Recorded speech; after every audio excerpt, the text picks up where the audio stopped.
Hello and good day everyone. So today we will talk about major project presentation regarding HARTALEGA Holdings Berhad versus Top Glove Corporation Berhad.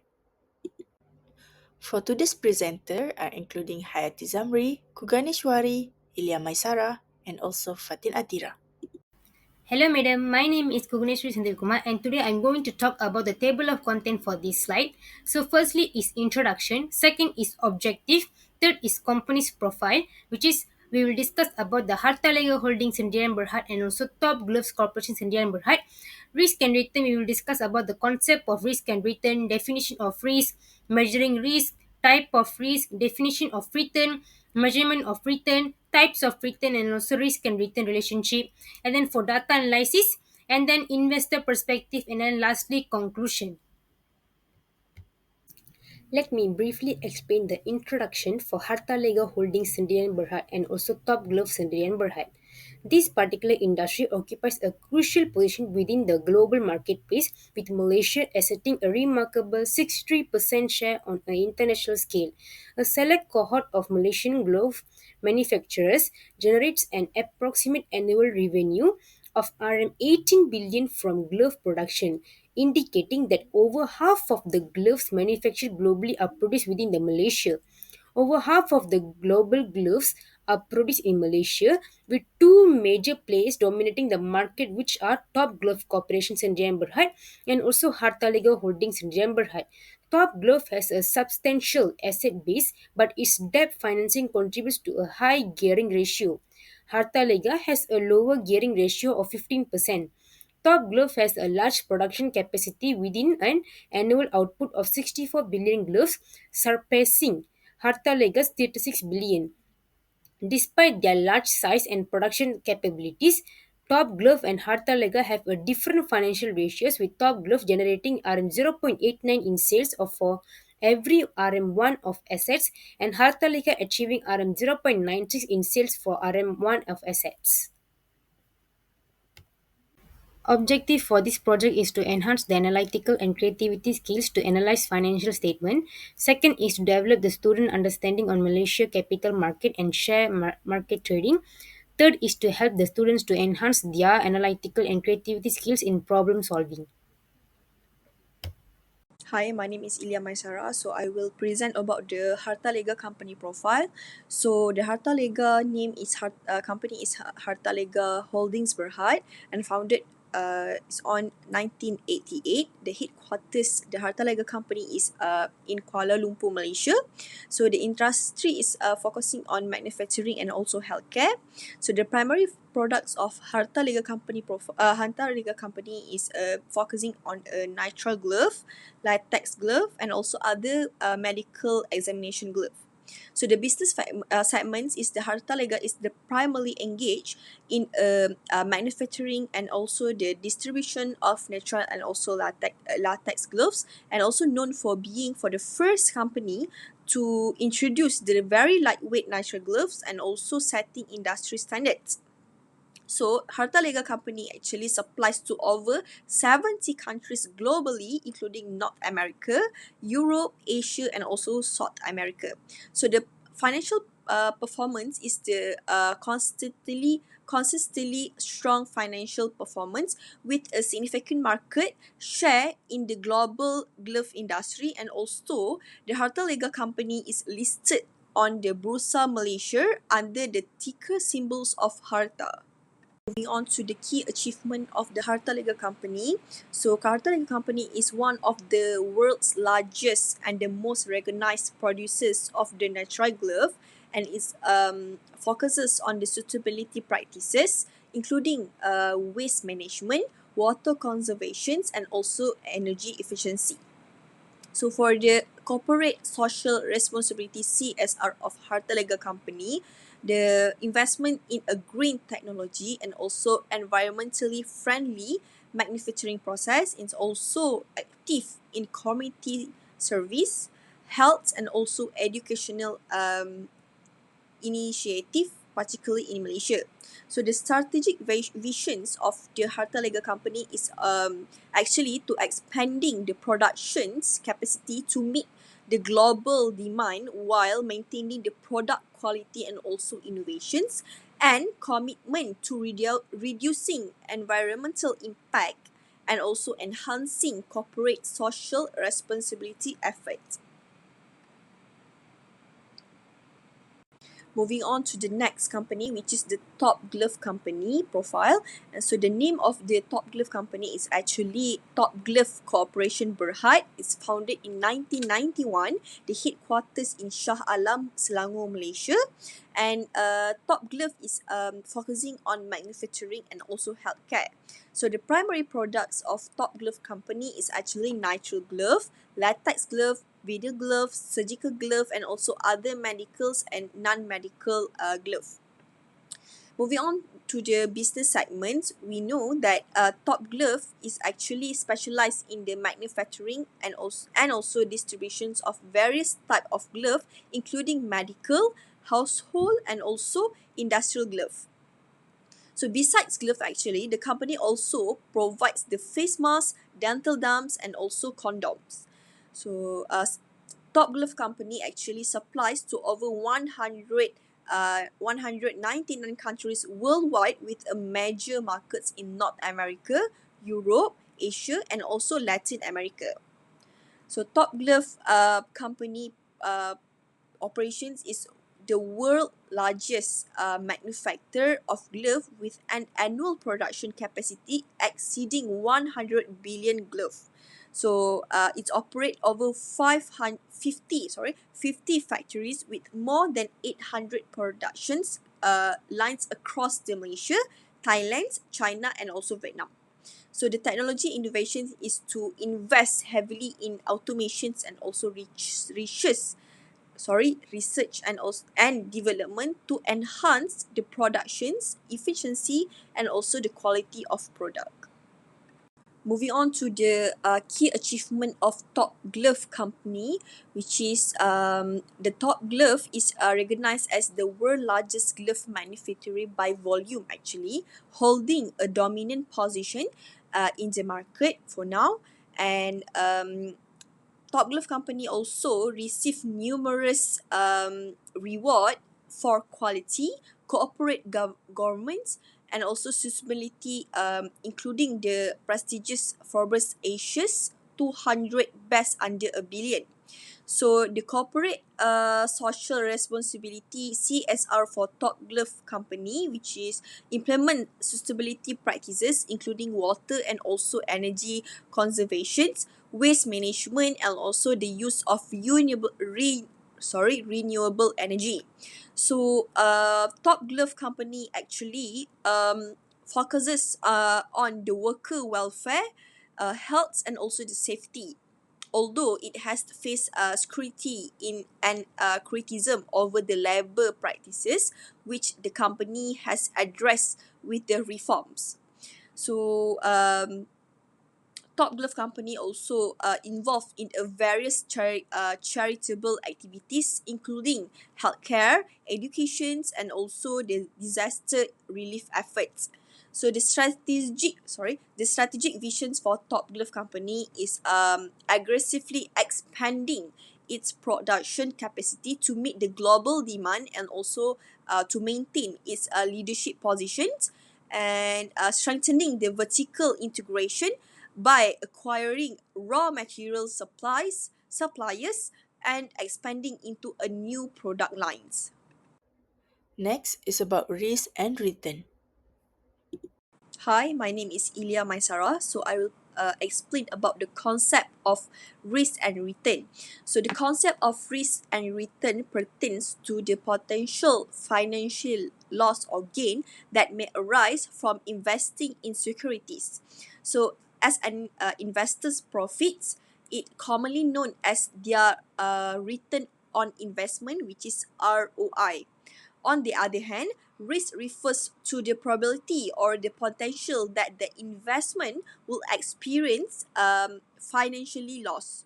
So, if an investor decides to invest in an asset with limited risk, the potential return is often modest. So conversely, an investment that includes a high risk element is more likely to yield greater reward.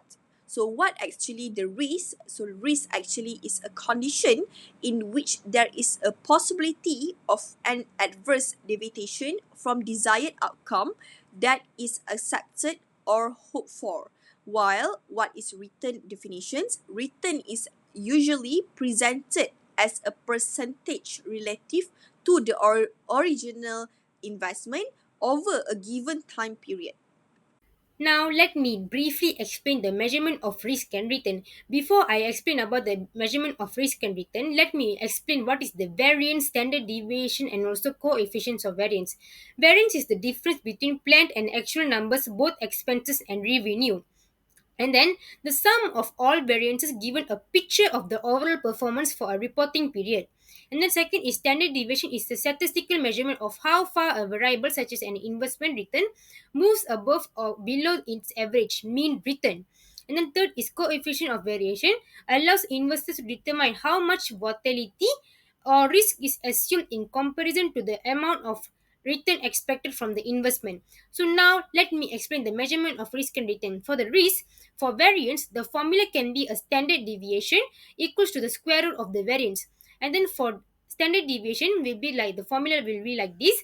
And then for coefficient of variance, enables investors to ascertain the extent to which volatility or risk is assumed about the anticipated return on investment.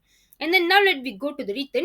Return for the nominal return is current value minus with purchase price. And then for total return equals to current value plus any cash flows received minus with purchase price plus with any taxes or fees.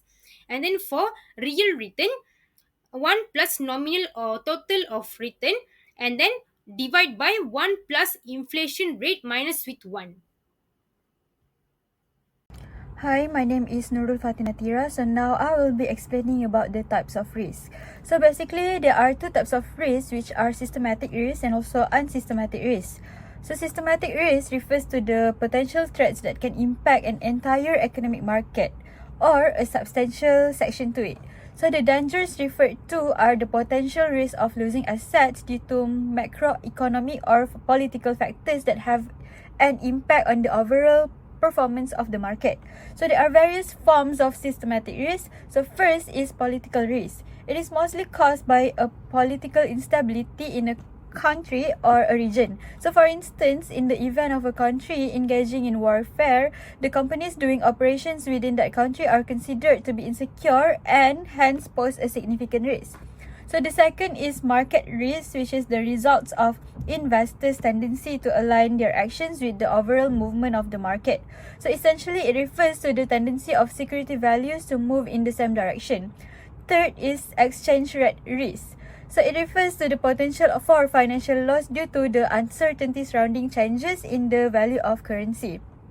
Consequently, it affects enterprises engaged in foreign exchange activities, such as export or import companies or firms operating in a foreign country. So other than that is interest rate risk, which refers to the potential risk that arise from a change in prevailing interest rates in the market. Primarily, it impacts fixed income assets due to the correlation between bonds prices and also interest rates. Moving on to the unsystematic risk, which is referring to a specific sort of risk that can only affect a certain sectors or organization. So unsystematic risk refers to several factors that can impact a company's performance, such as changes in leadership, product recalls, legislative reforms, or emergence of new competitors in the market. So there are also various forms of unsystematic risk. So the first sector to consider is business risk. It can be both internal and external. So internal risk can arise from factors such as an inadequate product mix, a lack of raw materials, or a lack of strategic management. So external risk can arise from various factors that are beyond firms' control, such as changes in operating conditions caused by the business cycle, government controls, and also international market conditions, among others. So next is financial risk. So this risk is linked to the capital structure of a company. So a company does not rely on debt financing, carries minimal financial risk. So the level of financial risk is determined by the leverage of the company's capital structure. Aside from that, there is the matter of credit or default risk. So the credit risk involve the likelihood of encountering a default. The main factor to consider is the likelihood of a buyer's default. Effective management can significantly decrease the risk of loan default. Hi, my name is Nuru Hayati. So today I will talk about the relationship between risk and return. So whenever discussing about the relationship between risk and return, it is crucial to determining the investment pricing, which is an asset price reflect the delicate balance between the potential for the failure and the expected return in the trading market. So calculating risk involve considering the level of the volatility, which measure the difference between actual and expected return. The differences is referred to the standard deviation, which is the investment with a high standard deviation, indicating significant variation from the mean, which is are considered more volatile, and carry a higher level of the risk compared to the other investment option. However, investors are always on the lookout for high return while minimizing the risk. Actually, it is delicate balance to strike, which is greater risk associated with the potential for greater profits in a well-functioning market. But at the same time, safer investment tends to yield a smaller return. And this concept explain in how investors choose asset in the market and determine their values. Hi, my name is Nurayati. Moving forward to the next section, which is data analysis. Based on the slide, everyone can see the example of the raw data collected from the Bursa Malaysia, January 2023 and December 2023. Next slide is the example of the raw data from Top Gloves Corporation Berhad, collected also from the Bursa Malaysia, January 2023 and December 2023. So actually all the raw data has been collected fully from January to December. For this slide, it's about the example of the standardization data between HARTALEGA Holdings Berhad versus Top Glove Corporation Berhad, which is the standardization is between date, which is in term of date, starting from the January until December 2023. The last slide for data analysis is about the final calculation, which is between Hartalega Holdings Berhad and also Top Glove Corporation Berhad.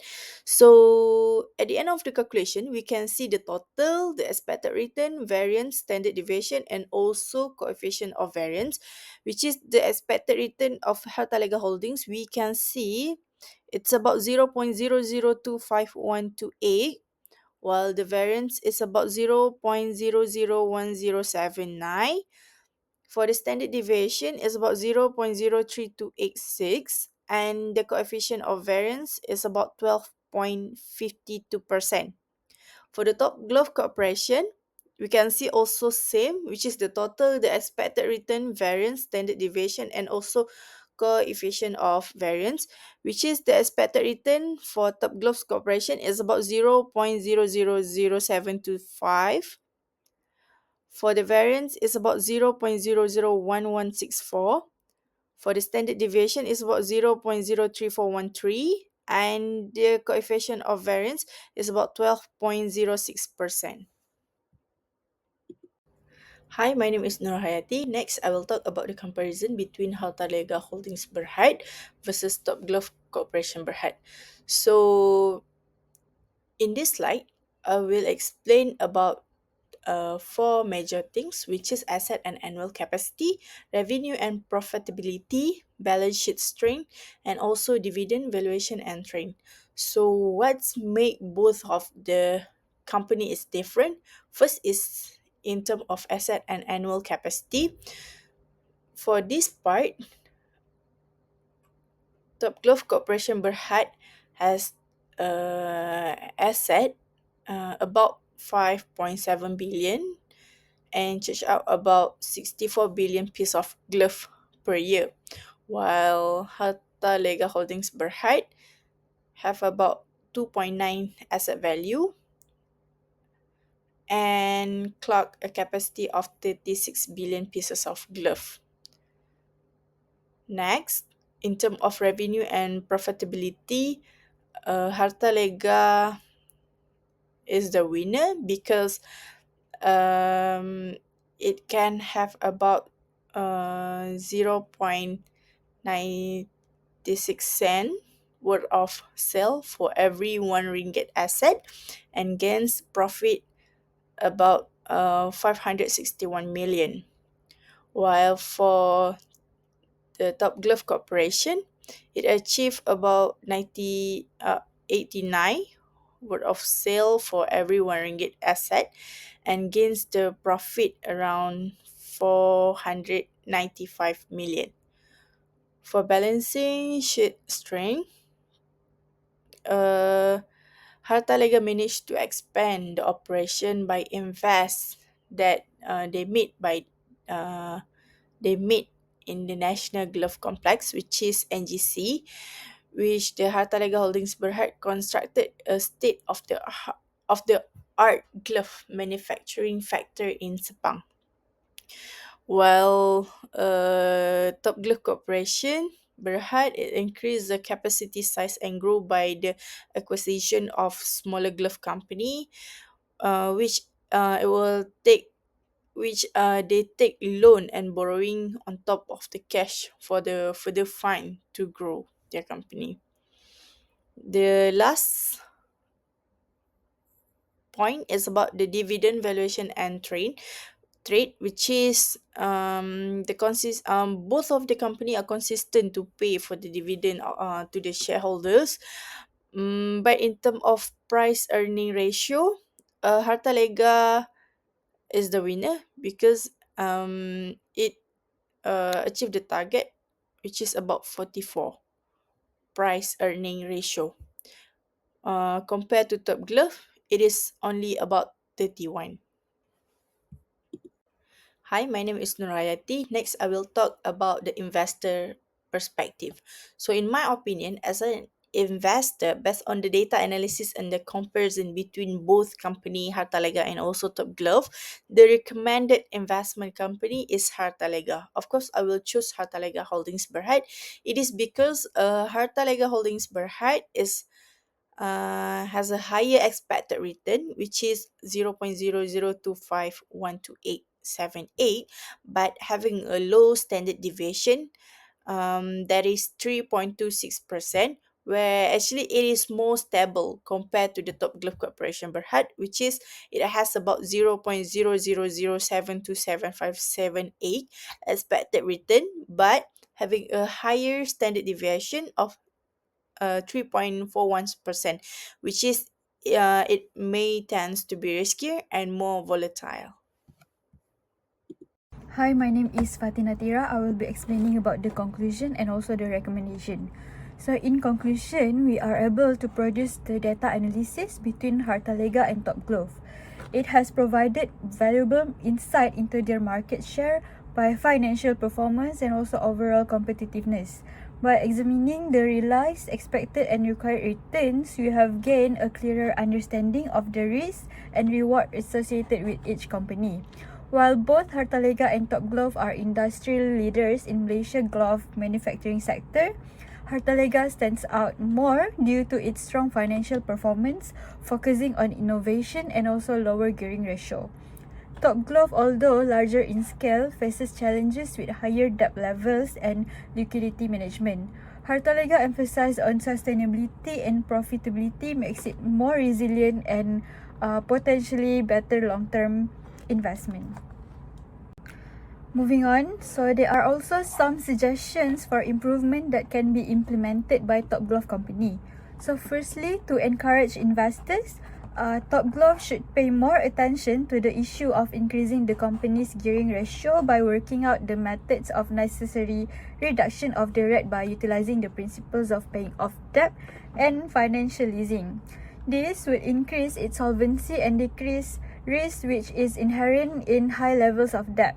Apart from that, Top Glove liquidity position can be enhanced by making more rigid procedures in the management of cash flow.